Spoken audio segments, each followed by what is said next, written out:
Hello चलो, हम लोग क्या पढ़ रहे थे? फ्लोटेशन। लास्ट 2 वीक से क्लास नहीं हुआ तुम लोगों का, लेक्चर नहीं मिल पाया है ना, किसी वजह से।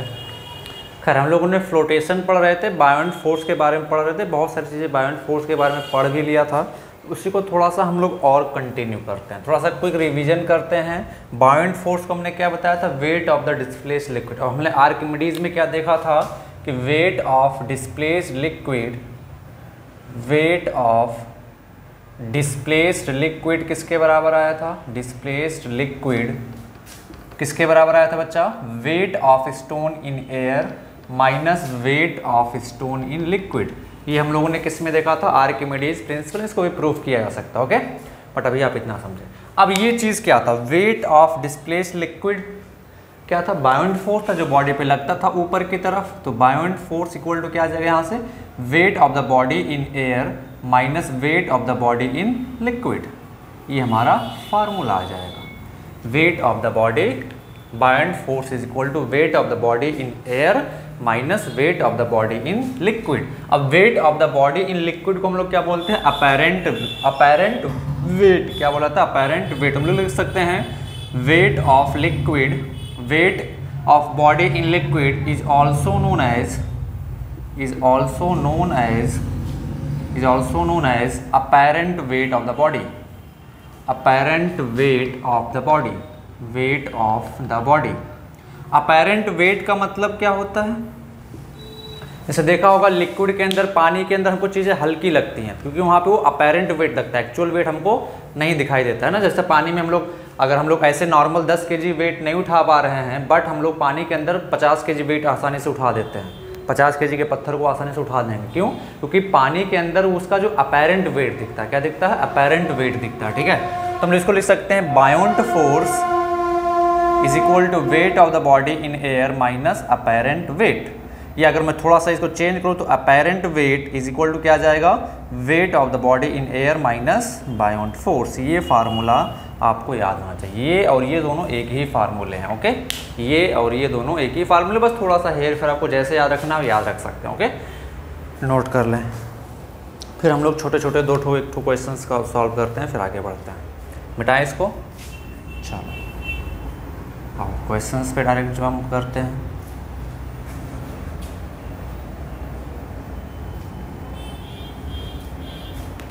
चलो भाई क्वेश्चन पे आते हैं। क्वेश्चन क्या है? Weight of a body in air is 20 Newton and in liquid of density 1000 kg per meter cube is 15 Newton. Then calculate buoyant force acting on it. Okay. Option A 15 Newton, option B 35 Newton, option C 5 Newton, option D 20 Newton, option E none of these. चलो फटाक से बता दो, आज इस chapter को finish कर देना है, लास्ट लेक्चर है फ्लोटेशन एंड बायोंसी का। फटाक से बता दो कौन सा ऑप्शन करेक्ट होगा, फिर उसी हिसाब से हम लोग आगे बढ़ते हैं फटाफट।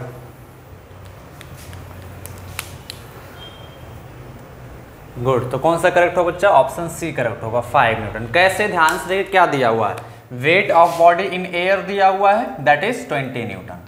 Wait of the body in liquid दिया हुआ है, दैट इज 15 न्यूटन। तो हमने पढ़ाया था बायोंट फोर्स क्या होता है? Weight of the body in air minus weight of the body in liquid. इस बायोंट फोर्स को क्या बोलते हैं हम लोग? Wait of the displaced liquid, ये भी बोलते हैं हम लोग। तो यहाँ से क्या आ जाएगा? 20 minus 15 is equal to 5 newton. तो हमारा बायोंट फोर्स क्या हो जाएगा? 5 newton. That is the answer, okay. Is that clear? Note कर लो फटाक से, मिटा दें।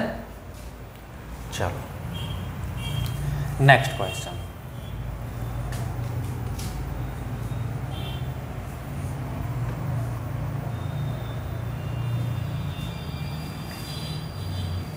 Next question.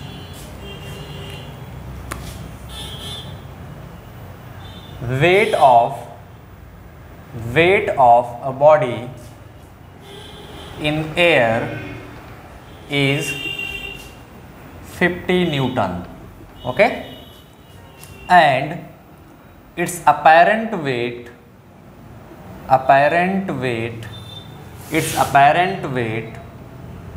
in a liquid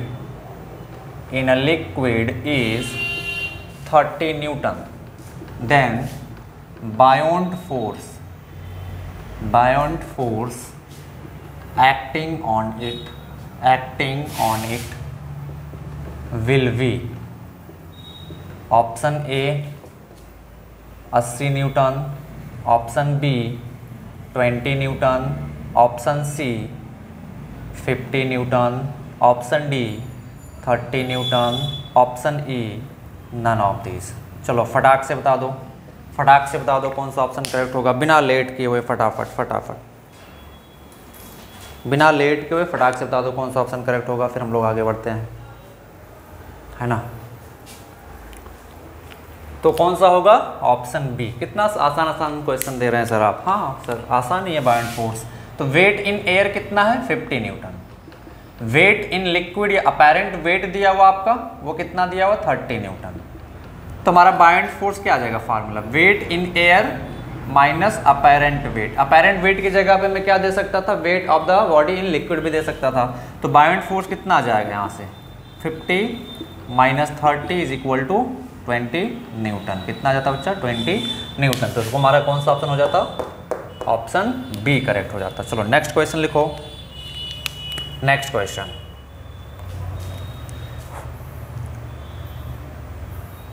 when a body of mass 10 kg is submerged in a liquid of density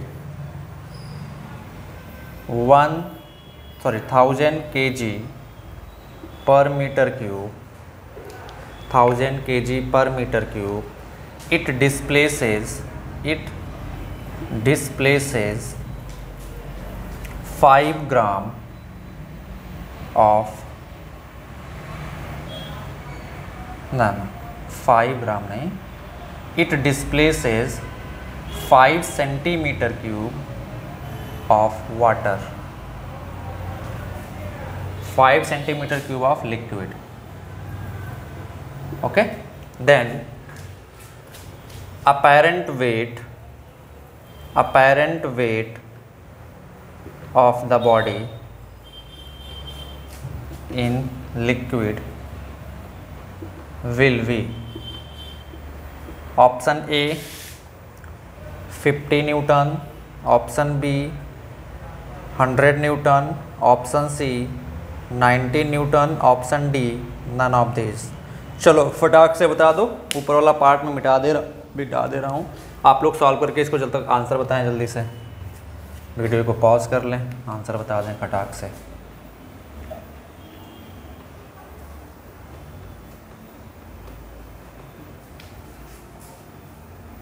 चलो फटाफट बता दो कौन सा ऑप्शन करेक्ट होगा। चलो देखते हैं।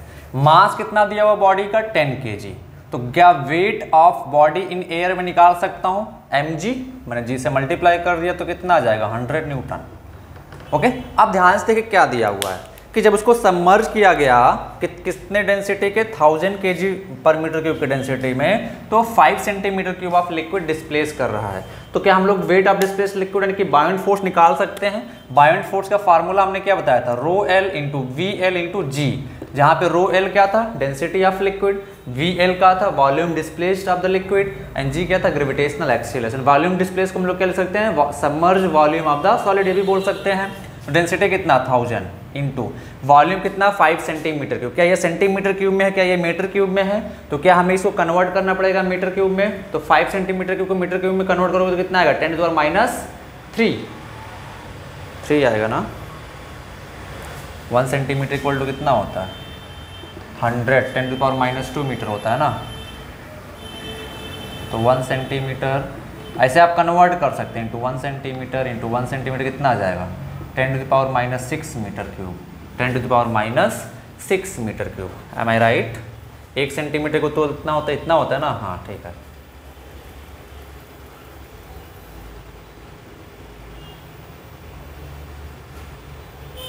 ठीक है। तो कितना आ जाएगा हमारा यहाँ से 10⁻⁻6 मीटर क्यूब। तो 5 सेंटीमीटर क्या हो जाएगा, इसको मीटर क्यूब में कन्वर्ट कर लो तो यह आ जाएगा 5 × 10⁻⁻6 metre cube. 5 × 10⁻⁻6 metre cube. Okay, into G से मल्टीप्लाई कर दो, जी का वैल्यू मैं 10 ले लेता हूँ तो कितना आ जाएगा यहाँ से 1000। अच्छा ये, या इसको हम लोग क्या लिख सकते हैं 10⁻3 लिख सकता हूँ मैं। 10⁻3 और ये 10⁻4 आ जाएगा इंटू 5 × 10⁻6। तो कितना आ जाएगा 5 × 10⁻2 न्यूटन, यानी कि 0.05 न्यूटन इतना फोर्स लगाएगा वो। अब ध्यान से देखें तो हमको क्या पूछा, अपैरेंट वेट। तो अपैरेंट वेट का फार्मूला क्या आ जाएगा, weight in air minus buoyant force. Weight in air कितना है 100 माइनस बायोंड फोर्स कितना है 0.05। तो क्या इसमें से कोई ऑप्शन मिल रहा है, नहीं। तो क्या हमारा ऑप्शन हो जाएगा option D is correct. Which option is correct, option D is correct. Is that clear? Note कर लो फटाक से। चलो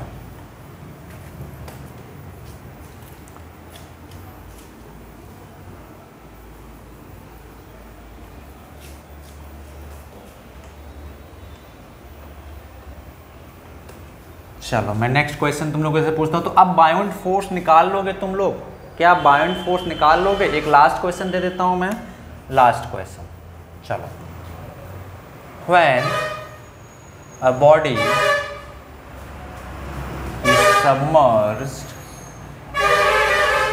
in water it displaces 5 kg of water. Okay, if mass of the body is 10 kg, then calculate apparent weight of the body in liquid. Apparent weight of the body in liquid. Option है, option A 50 newton, option B 100 newton, option C 80 newton, option D none of this. चलो फटाक से बता दो कौन सा होगा। Beyond force पे हम लोग लास्ट क्वेश्चन सॉल्व कर रहे हैं ये लोग। ओके, अभी आप लोगों को आइडिया लग गया होगा सब कुछ। चलो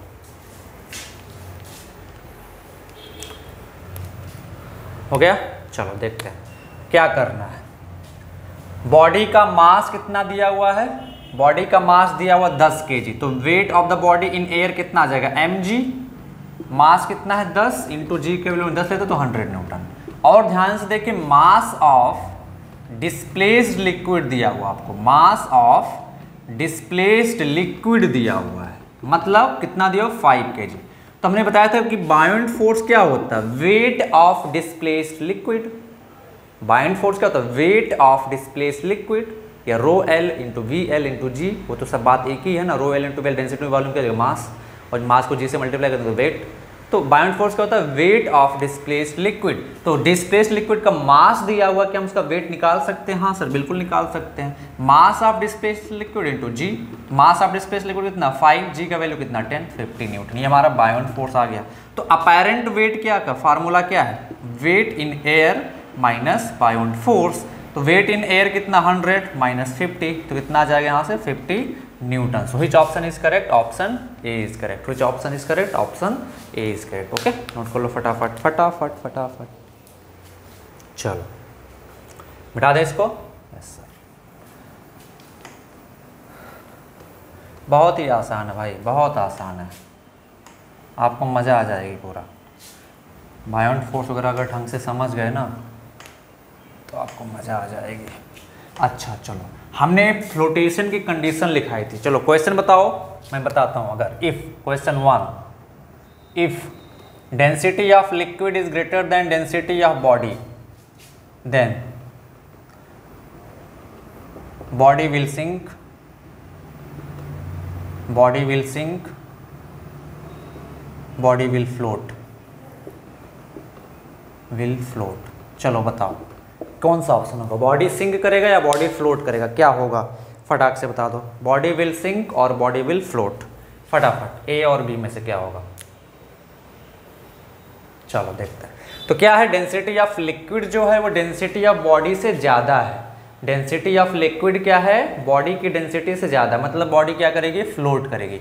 जब भी लिक्विड का डेंसिटी बॉडी की डेंसिटी से ज़्यादा होता है तो बॉडी क्या करती है? फ्लोट करती है। क्या करती है बच्चा? फ्लोट करती है। ओके चलो question number 2, if density of body is equal to density of liquid then क्या होगा? Option A, body will float, body will float by partially submerged. Option B, body will float by completely submerged. Okay.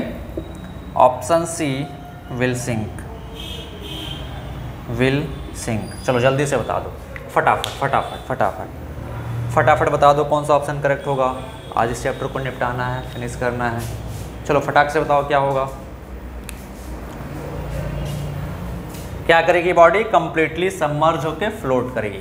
आप condition याद रखो कि density of body अगर density of liquid के अंदर है, बराबर है सॉरी, तो बॉडी फ्लोट करेगी और कंप्लीटली सबमर्ज होकर फ्लोट करेगी। ओके। और अगर डेंसिटी बॉडी की डेंसिटी लिक्विड के से ज़्यादा है तो बॉडी क्या कर जाती है? सिंक कर जाती है। क्या कर जाती है? सिंक कर जाती है। तो आपको ये कंडीशन बिल्कुल याद रखना है। If density of liquid is greater than density of body तो क्या हो जाएगा? सिंक कर जाएगी। ठीक है। अगर density of liquid is equal to density of body है तो कंप्लीटली सबमर्ज होके क्या करेगी? फ्लोट करेगी। कंप्लीटली सबमर्ज्ड, और क्या करेगी बच्चा? फ्लोट करेगी। ठीक है, ये चीज़ आपको याद रखना है। और अगर density of liquid is less than density of body है तो क्या कर जाएगी? बॉडी सिंक कर जाएगी। बॉडी क्या कर जाएगी? बॉडी सिंक कर जाएगी। ओके। ये 3 केस फ्लोटेशन में हम लोगों ने देखा था ना। और what is the condition of flotation? Buoyant force must be equal to weight of the body. Okay. ये 3 कंडीशन थे, आपको बिल्कुल याद होने चाहिए, जुबान पे होने चाहिए। चलो अब हम लोग नेक्स्ट क्वेश्चन पे आते हैं। चलो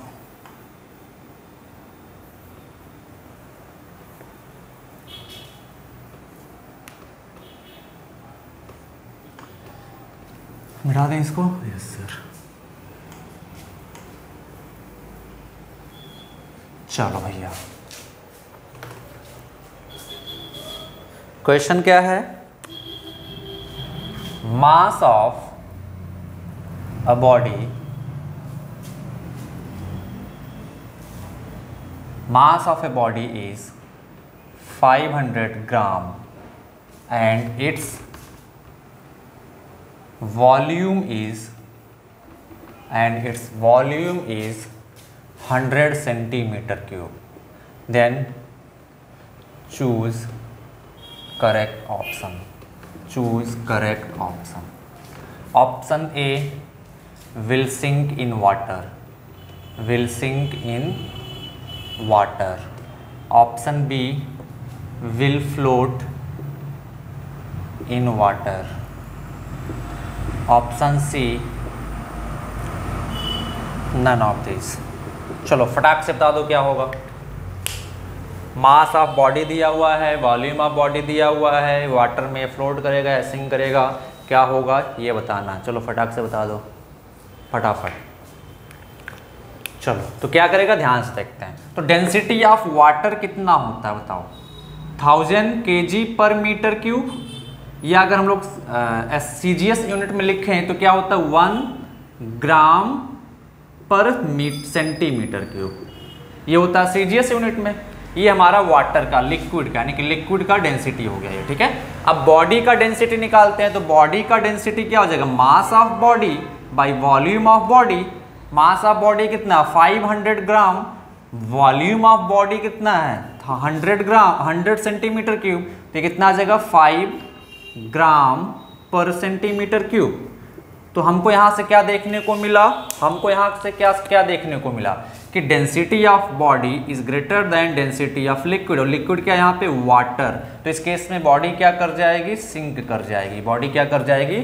सिंक कर जाएगी। तो कौन सा ऑप्शन करेक्ट होगा? ऑप्शन ए करेक्ट होगा। फ्लोट करने के लिए क्या चाहिए, density of liquid should be greater than or equal to density of body, है ना। अगर ये कंडीशन है तो बॉडी फ्लोट करेगी। आपको ये चीज़ ध्यान रखें कि for flotation density of liquid must be greater than equal to density of body. Okay, इस कंडीशन में क्या करेगी, बॉडी फ्लोट करती है। तो बॉडी क्या करती है, चलो फ्लोट करती है। ओके, ये सारी चीज़ हम लोग डिस्कस कर चुके हैं, है ना, नोट कर लो। नेक्स्ट क्वेश्चन पे आते हैं।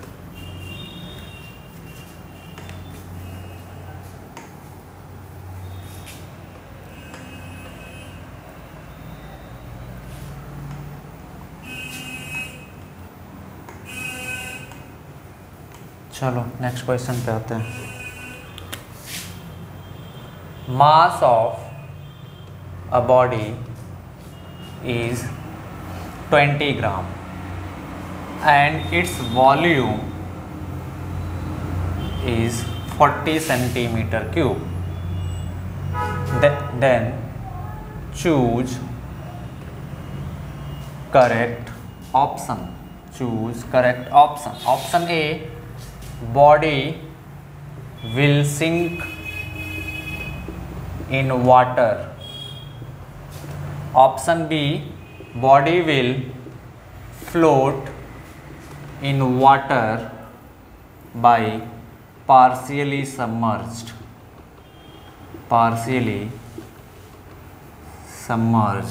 Option C, body will float in water by completely submerged. Option D, none of these. चलो फटाक से बता दो कौन सा करेक्ट होगा, फटाक से कौन सा करेक्ट होगा, फटाफट बता दो। तो चलो देखते हैं क्या दिया हुआ है। वाटर की बात किया हुआ है ना, तो लिक्विड यहाँ पे वाटर है, तो डेंसिटी ऑफ लिक्विड कितना हो जाएगा, 1 ग्राम पर सेंटीमीटर क्यूब। 1 ग्राम पर centimetre cube. Density of body के हम लोग निकाल लेंगे, mass of body by volume of body. Mass कितना 20 ग्राम और वॉल्यूम कितना 40 सेंटीमीटर क्यूब, तो यहाँ से कितना आ जाएगा 0.5 ग्राम पर सेंटीमीटर क्यूब। तो डेंसिटी ऑफ लिक्विड 1 है, डेंसिटी ऑफ बॉडी 0.5 है, तो हम लोग क्या देख रहे हैं, density of liquid is greater than density of body. तो ऐसा जब होता है तो बॉडी क्या करती है, फ्लोट करती है। बॉडी क्या करती है, फ्लोट करती है। और कैसे फ्लोट करती है, पार्शियली सबमर्ज होके। कैसे फ्लोट करती है, पार्शियली सबमर्ज होके। तो कौन सा ऑप्शन हो जाएगा, ऑप्शन सी हो जाएगा। कौन सा ऑप्शन हो जाएगा बच्चा, ऑप्शन सी हो जाएगा। अगर यही density of liquid density of body के बराबर आया होता तब क्या हो जाता, ऑप्शन सॉरी सी लगा दिया।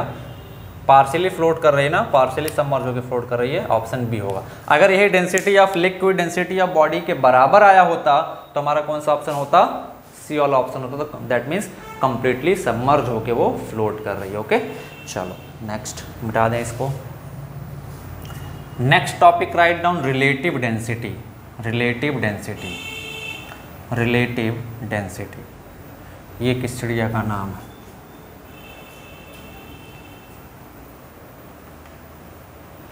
Relative density.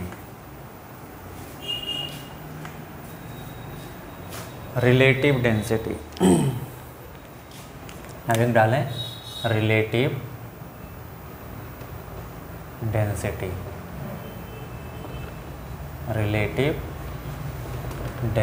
Okay, relative density ये क्या होता है देखते हैं। ओके, रिलेटिव डेंसिटी ये क्या होता है, ये हम लोग डिफाइन करना। तो लिखें relative density of a body is defined as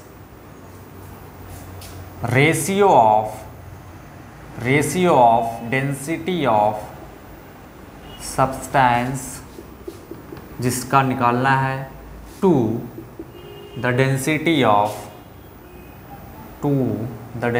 of water at 4 degree centigrade. Okay, तो रिलेटिव डेंसिटी को हम लोग क्या डिफाइन करते हैं, ये रिलेटिव का मतलब एक दूसरे के रेस्पेक्ट में। रिलेटिव का मतलब ये होता है, आप लोग मोशन में पढ़ चुके हो रिलेटिव मोशन के बारे में, है ना, क्या होता है। तो सेम तरीके से रिलेटिव का मतलब ये होता है कि किसी दूसरे के रेस्पेक्ट में। तो किसी सब्सटेंस या किसी बॉडी की डेंसिटी को जब हम लोग वाटर के रेस्पेक्ट में निकालते हैं, वाटर की डेंसिटी के रेस्पेक्ट में निकालते हैं, तो उसको हम लोग क्या कहते हैं बच्चा? Relative density. तो अगर मैं बात करूं रिलेटिव डेंसिटी का फार्मूला, तो रिलेटिव डेंसिटी का फार्मूला क्या हो जाएगा? Density of substance, density of substance by density of water, density of water, इसको हम लोग क्या बोलते हैं? Relative density. क्या बोलते हैं? चलो रिलेटिव डेंसिटी। ओके, ये फार्मूला सभी को याद होना चाहिए। बहुत ही सिंपल है, ज़्यादा नहीं, मैं 1 से 2 क्वेश्चन आप लोगों को करवाऊंगा, इससे ज़्यादा नहीं, बहुत ही सिंपल चीज़ है ना। अब मैं अगर यहीं पे क्वेश्चन पूछूं आप लोगों से, unit of density, relative density, sorry, unit of relative density is option A kg per metre cube, option B के ग्राम पर सेंटीमीटर क्यूब, ग्राम पर centimetre cube, option C unitless, option D none of this. चलो फटाक से बता दो कौन सा ऑप्शन होगा। यूनिट की बात करें अगर हम लोग, यूनिट ऑफ रिलेटिव डेंसिटी, ध्यान रखेंगे रिलेटिव डेंसिटी, डेंसिटी की नहीं, हम लोग किसकी यूनिट की बात कर रहे हैं? Density, unit of relative density, किसकी यूनिट की बात कर रहे हैं? Density of unit of relative density. तो कौन सा ऑप्शन हो जाएगा यहाँ से? ऑप्शन सी करेक्ट हो जाएगा। कौन सा ऑप्शन? Option C. भाई देखें, दो सेम क्वांटिटी का रेशियो है, डेंसिटी का रेशियो बाय डेंसिटी का रेशियो, तो डेंसिटी बाय डेंसिटी कट के क्या आ जाएगा? यूनिटलेस। सिंपल मेरे को बताओ, डेंसिटी ऑफ सब्सटेंस क्या लोग मान लेते हैं? केजी पर मीटर क्यूब लेता हूँ मैं, एसआई यूनिट निकालता हूँ, ठीक है। डेंसिटी ऑफ वाटर भी एसआई यूनिट में लेना पड़ेगा, तो उसका भी डेंसिटी ऑफ वाटर की डेंसिटी का भी एसआई यूनिट क्या होता है? KG per metre cube. तो एक कट के क्या आ गया हमारा? यूनिटलेस आ गया। सेम तरीके से अगर सीजीएस यूनिट में लेके चलता हूँ, तो डेंसिटी ऑफ सब्सटेंस का सीजीएस यूनिट क्या होगा? ग्राम पर सेंटीमीटर क्यूब। सेम तरीके से डेंसिटी ऑफ वाटर का यूनिट सीजीएस में क्या होगा? सीजीएस सिस्टम में ग्राम पर सेंटीमीटर क्यूब। तो फिर से ये कैंसिल हो क्या आ जाएगा? यूनिटलेस। तो अगर दुनिया में कोई भी सेम क्वांटिटी का रेशियो देख रहे हैं तो वो क्या होती है? यूनिट लेस होती है। सेम क्वांटिटी का रेशियो, ध्यान रखेंगे सेम क्वांटिटी का रेशियो होना चाहिए, तो हमारा उसका यूनिट क्या आएगा? यूनिट लेस आएगा। ओके, अब ध्यान से देखें, तो रिलेटिव डेंसिटी तो हमारा यूनिट लेस आ गया, रिलेटिव डेंसिटी क्या आ गया? यूनिट लेस आ गया। तो अगर मैं बोलूं अब यहां पे एक चीज इंपॉर्टेंट पॉइंट लिखें, यहां पे एक इंपॉर्टेंट पॉइंट लिखेंगे सभी लोग यहां पे, कि relative density equal to density of substance by density of water. तो डेंसिटी ऑफ सब्सटेंस, जब ये रेशियो निकालेंगे तो क्या होना चाहिए? डेंसिटी ऑफ सब्सटेंस और डेंसिटी ऑफ वाटर दोनों का यूनिट सेम सिस्टम में होना चाहिए, या तो एसआई सिस्टम में होना चाहिए या तो सीजीएस सिस्टम में होना चाहिए। तो इस इंपॉर्टेंट पॉइंट को लिखें, व्हाइल कैलकुलेटिंग, काफी इंपॉर्टेंट पॉइंट है, बहुत लोग गलती करते हैं यहाँ पे। While calculating relative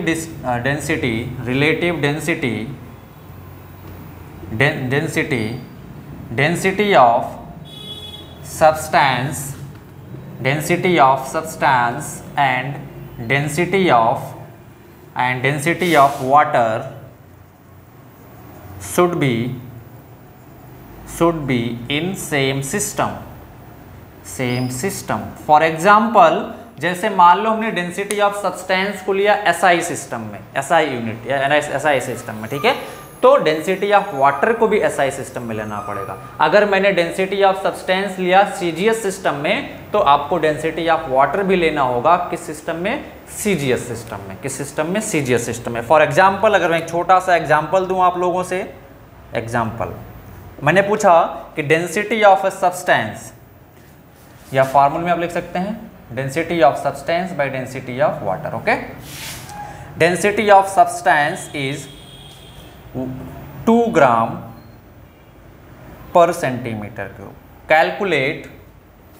calculate its relative density. तो हमारे पास फार्मूला क्या है रिलेटिव डेंसिटी का? Density of substance by density of water. तो डेंसिटी ऑफ सब्सटेंस ध्यान से देखिए किस सिस्टम में दिया हुआ? सीजीएस। तो हमने लिख दिया इसे 2 ग्राम पर सेंटीमीटर क्यूब डिवाइडेड बाय अब डेंसिटी ऑफ वाटर किस में, देखिए इसका यूनिट सीजीएस में है, तो डेंसिटी ऑफ वाटर का यूनिट भी किस में होता है, सीजीएस में। तो सीजीएस सिस्टम में डेंसिटी ऑफ वाटर कितना होता है, 1 ग्राम पर सेंटीमीटर क्यूब, 1 ग्राम पर सेंटीमीटर क्यूब। तो ये इससे खत्म हो जाएगा, क्या आ जाएगा आपका 2। तो यानी कि density of substance, relative density of substance कितना आ जाएगा, 2 आ जाएगा। कितना आ जाएगा, 2 आ जाएगा। नोट करें फटाक से इतना। चलो